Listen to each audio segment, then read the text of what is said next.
Welcome to the Plan B CRNA podcast. I'm your host, Bobby Jones, and I wanted to let you know that I'm changing things up a bit this summer.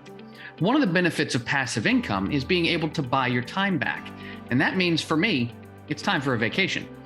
It's pretty tough to do interviews, though, when I'm out of town. So in lieu of guests, I've decided to provide some education about real estate and apartment investing, since this has been the key to my own financial freedom. I'll cover various topics that are integral to your own understanding for the entire month of July. Don't worry though, I'll be back with more Provider Spotlight interviews in August. In the meantime, I hope you enjoy your summer and these episodes. Now, on with the show. Hello, my name is Bobby Jones, and I'm a retired nurse anesthetist turned apartment investor. I'm also the founder of On Call Capital, an equity firm that seeks to educate fellow healthcare providers and working professionals about alternative investing, while also providing you with opportunities to do so. Today, I'd like to talk about something that comes up often in investor conversations, the subject of bonus depreciation. Now, I'm not a CPA or tax professional, so this is simply a broad overview that shouldn't be misconstrued as tax advice.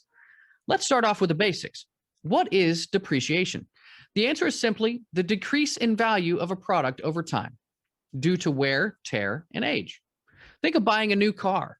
Eventually, it is worth less and less over time as the mileage and wear and tear begin to build up. This is known as a depreciating asset. In accounting, when a business purchases equipment, they are able to spread out the cost of an asset over its useful life for tax deduction purposes instead of expensing it all in 1 year. This can be good for a company from a profit and loss standpoint. If a company makes a big purchase, it can negatively affect their overall earnings for that year. The preference is to spread out the cost over the useful life of an asset so that the company can benefit from the increased earnings of the purchased asset without a big earnings hit in year one. There are many different types of depreciation: straight line, declining balance, DDB, SYD, ACDC, STP, FOB. Wait, I think I'm just naming bands now. Let's just say I'm not looking to get into those weeds. The important thing to remember is that this is an accounting tactic that helps businesses report a loss in a certain fashion on paper. They still spent the money to make the purchase, regardless of how the accounting looks. Let's move into real estate now. On the other hand, bonus depreciation is a tax incentive that allows a business to immediately deduct a large percentage of the purchase price of an asset. In our case, apartment buildings. In the first year, they can do this rather than write it off over the useful life of an asset. The Tax Cuts and Jobs Act of 2017 made major changes to the rules of bonus depreciation. The biggest change was increasing the bonus depreciation deduction from 50% to 100% of a qualifying property. Well, what that means is that you can take 100% of that deduction in year one. Now, while this does phase out by 2027 in its current form, it's a powerful tool right now. Historically, residential real estate has been allowed to depreciate over a period of 27 and a half years. So a purchase of a $275,000 property, not including the land, would yield $10,000 in depreciation each year for the next 27 and a half years. That's a great benefit for sure, since real estate has actually been shown to be an appreciating asset. But what if you don't necessarily want to own the property for that long? That's where bonus depreciation comes in. It allows you to accelerate that depreciation into year one of owning a property. Combining that with a cost segregation analysis, an investor can then take that depreciation and apply it to any passive income that you have, saving top earners tens of thousands of dollars. If you're a part owner in a group practice or you invest in businesses, it's possible that you receive K1 passive income that can be shielded by this depreciation deduction. This is where you can really add to your overall returns. But you don't have to be a big shot to benefit here. Another benefit is the ability to still spread out your bonus depreciation over the time that you own an asset. Let's say your K1 statement for an investment shows that you have $35,000 in depreciation deductions in 2020. If you're getting cash distributions of $5,000 per year, you wouldn't use all of that $35,000 in the first year, but you can march out that depreciation over the next 7 years to completely offset that income. Your window for using that bonus depreciation lasts as long as you own the asset, which is typically 5 to 7 years for an apartment investment. What this means is that you can essentially create tax-free or tax-minimized streams of income by investing in apartment syndications. Pretty cool stuff, eh? As with any investing, though, you should check with your tax professional to make sure that you are taking the right steps to keep as much of your own money as you can. With high earners, it's not necessarily about how much you make, but how much you actually get to keep. Another common term that you'll hear about in the apartment investing world, that term is cost segregation. Cost segregation is a well-known tax strategy that allows real estate investors who have acquired, built, or purchased a property to reduce their taxable income. An owner hires a professional to conduct a cost segregation study on the property to determine which components qualify for accelerated depreciation over 5, 7, or 15 years instead of the standard 27.5 years for residential properties. This allows a property owner to write off assets at a more accelerated rate, thus increasing their business's benefit to investors and lowering the owner's income tax rate. So how does a cost segregation study work? Well, the professional you choose to conduct the study preferably has experience in engineering, architecture, construction, and tax accounting, since all of these components are necessary for completion of a proper analysis. The study itself separates certain non-structural elements along with land improvements and assigns them separate depreciation schedules. For example, the ventilation system may be good for 15 years, so it would be depreciated over that time period, also known as a recovery period. However, carpets and wall coverings have a recovery period of 5 years, allowing for an accelerated depreciation of those assets within a property. Window treatments, cabinets, specialty plumbing, lighting fixtures, computer systems, storage tanks, and many other items qualify for inclusion in a cost segregation analysis. The recovery period can be separated out for each of these items in turn, and they can vary widely by property and project type. You hire a professional for this reason, but make no mistake, these professionals command a pretty hefty price tag. A single cost segregation analysis can cost $10,000 to $15,000 or more. This means that they aren't really designed for Joe Schmo who owns a couple of single-family rentals. He just isn't going to generate enough income or tax savings to justify the expense. But this type of thing is perfect for many apartment properties. Most business plans at this time take cost segregation into account, as they are designed with 5 to 7 year hold periods. After that, any accelerated depreciation is used up, and the purchase of a different property becomes more profitable than holding on to the old one.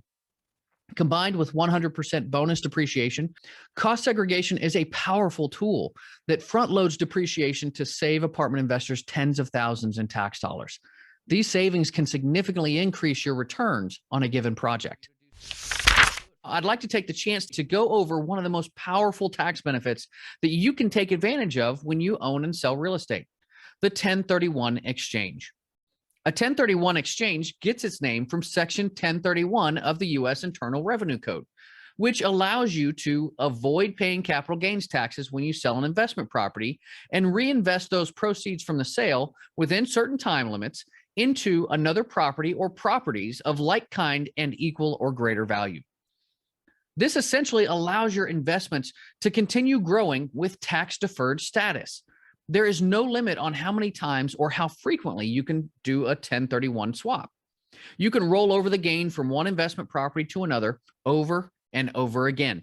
And if this works out as planned, you'll pay only one tax at the long-term capital gains rate, which is currently 15 to 20%, depending on your income, and 0% for some lower income taxpayers.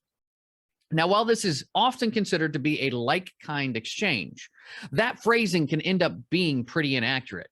You can exchange an apartment building for raw land or a ranch for a strip mall, but this doesn't mean you can do anything you want to. The 1031 is primarily for investment in business property. Sure, the rules can apply to former primary residences under certain conditions and can even be used for swapping vacation homes. But you should make sure that you're following the rules to avoid getting caught with an unwanted tax bill. Now, this all sounds well and good, but there are some timing components to consider. 1031 swaps often end up being delayed exchanges, meaning that you utilize a qualified intermediary who holds the cash after you sell your property and then uses it to buy the replacement property for you. This three-party exchange is treated as a swap. There are two timing rules that you must follow in this case. The first is the 45-day rule. Once the sale of your property occurs, the intermediary will receive the cash. And within 45 days of the sale of your property, you must designate your new replacement property that you wish to acquire in writing to that intermediary. The next is the 180-day rule. You must actually close on the new replacement property within 180 days of the sale of the old property. Now, one potential major long-term drawback of the 1031 exchange is the large lump sum tax payment at the sale of an exchange property that ultimately isn't 1031'd into a new deal. One way to effectively eliminate the requirement to pay taxes on your deferred gains is to continue to 1031 your properties until your death. This is due to the stepped up basis concept, which is pretty powerful. The scenario works like this. You pass away and your 1031 property is inherited by your heir or heirs from your estate. The replacement property will now have a stepped up tax basis equal to the property's current fair market value. As a result, the deferred gains are effectively eliminated. So let's look at an example. Let's say you sell your first investment for $200,000 with a $50,000 gain at sale. After a handful of 1031 exchanges, you now own property worth $2 million. If you were to pass away prior to selling the $2 million exchange property and it's inherited by your heir, the tax basis is stepped up to the fair market value, which is $2 million. If your heir decides to sell the property at the fair market value, rather than paying a capital gains tax on over $1.8 million in gains, they won't have to pay capital gains taxes at all. That could mean over $300,000 in tax savings for your heirs. Now you can see why the 1031 exchange is such a great tool in the real estate investor's tool belt. As long as you continue to implement the 1031 strategy until your death, you are able to pass on all of your capital gains to your heirs tax-free. Now that's how you create legacy wealth for your family. Now, there's a lot more nuance to this subject, which is why I recommend seeking out the help of a professional 1031 exchange company when you are selling a property. One example is IPX 1031, the largest qualified intermediary in the country. You can find out more information about what they offer at www.ipx1031.com. A less common strategy that can also be beneficial to certain real estate investors.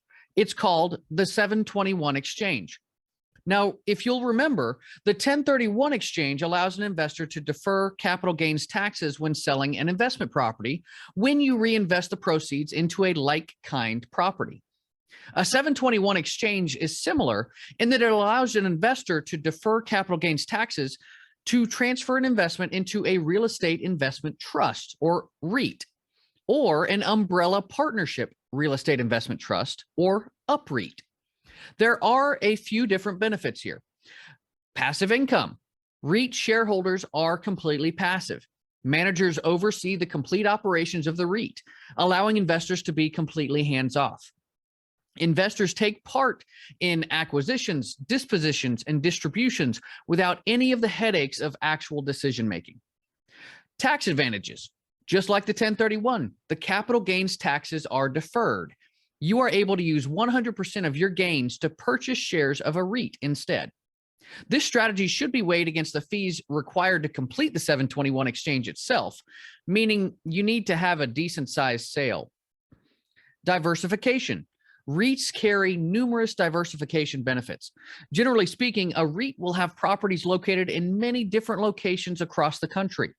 They may have different asset classes for diversification as well, giving the shareholder greater diversification than owning a single property. Estate planning.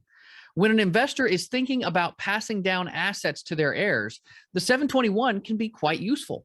Physical real estate can be challenging to sell, and it can lead to conflicts in how to divide the assets later on. Use of a 721 can largely eliminate this problem. Upon an investor's death, the REIT shares can be more easily divided amongst the heirs, who can then continue holding them or liquidate them however they like. They also receive the shares on a stepped-up basis, just like with a 1031, thus allowing the heirs to avoid all capital gains and depreciation recapture taxes that were deferred by the estate. Now, as with the 1031 exchange, a 721 exchange requires an intermediary to carry out the swap. But the real catch here is that a 721 is truly just a delay of a taxable event. Once it's completed, an investor is unable to switch a 721 back to 1031 status, which means that any sale or disposition of the REIT shares carrying forward can trigger a taxable event. An investor can often choose when this will happen, allowing for tax planning, but not always. Now, while this isn't my favorite type of exchange, it can be helpful for certain types of investors. Do your research and reach out to professionals before you decide whether or not this is right for you. That's going to do it for the show. Thanks for listening to this episode of the Plan B CRNA podcast. If you enjoyed today's show, make sure you hit subscribe and give us a 5-star review. This show only grows because of you, so make sure you share it with a friend, family member, or colleague to help them on their own passive income journey. And if you'd like to know more about me and gain access to passive investment opportunities, make sure you find me on Facebook, LinkedIn, or visit my website at www.oncallinvestments.com. This is Bobby Jones signing off. Until next time, be safe and take care of each other out there.